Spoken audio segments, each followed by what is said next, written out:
வணக்கம். சித்தகேர் உணவை மருந்து மருந்தே உணவு. நீரிழிவு நோயாளிகளுக்கு கால்கள் அதிகமாக பாதிக்கப்படுது அப்படிங்கிறது ஓரளவுக்கு எல்லாருக்குமே தெரிஞ்ச விஷயம். ஏன் அப்படிங்கிறத பார்க்கலாம்.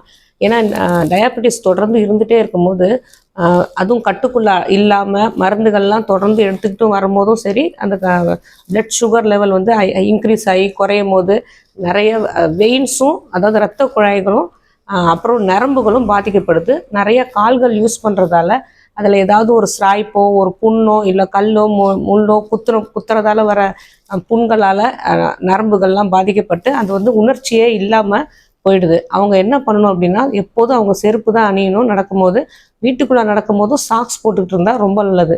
ஏன்னா ஏதாவது அவங்களுக்கு நரம்பு பாதிக்கிறதால உணர்ச்சியே இல்லாமல் போயிடும் கால்களுக்கு. உணர்ச்சி இல்லாத போது வலியும் தெரியாது அவங்களுக்கு அது இதில் ஏதாவது சிறிது புண்ணு ஏற்பட்டால் அதை வெந்நீர் வச்சு கழுவுவாங்க. அப்போ வெந்நீர் அந்த வெந்நீரோட சூடும் அந்த காலில் அவங்களுக்கு தெரியாது. அதனால் ஜாக்கிரதையாக அவங்க கால்களை பாதுகாத்துட்டு வரணும்.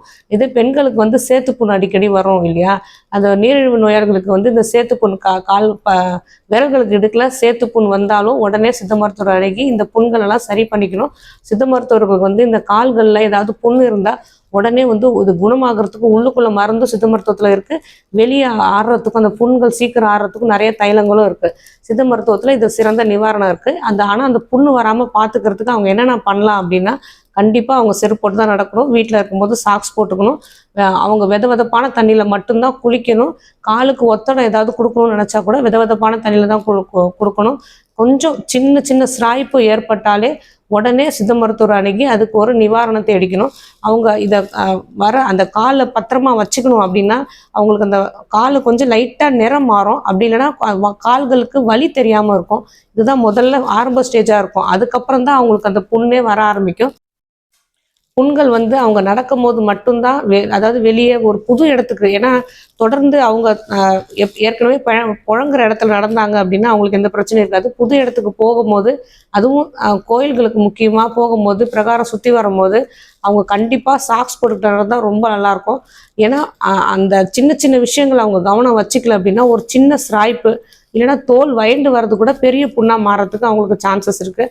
அதனால் கால்களை பாதுகாப்பாக வச்சுக்கணும் அப்படின்னா அவங்க கண்டிப்பாக இந்த சில விஷயங்களை அவங்க கடைப்பிடிச்சிட்டே வந்தே ஆகணும். அப்படி கால்களுக்கு புண்ணு இருந்தாலும் உடனே மருத்துவர் அணுகி அதுக்கு நிரந்தர தீர்வு ஏற்படுத்திக்கணும். இல்லைன்னா கொஞ்சம் கொஞ்சமாக அவங்க கால்கள் அந்த புண்ணு பெருசாகி நரம்புகள்லாம், ஏன்னா ஏற்கனவே நரம்புகளும் சரி இரத்த குழாய்களும் சரி பாதிப்பு அடைஞ்சிருக்கிறதால அந்த கால்களுக்கு பாதிப்பு இன்னும் அதிகமாகும்.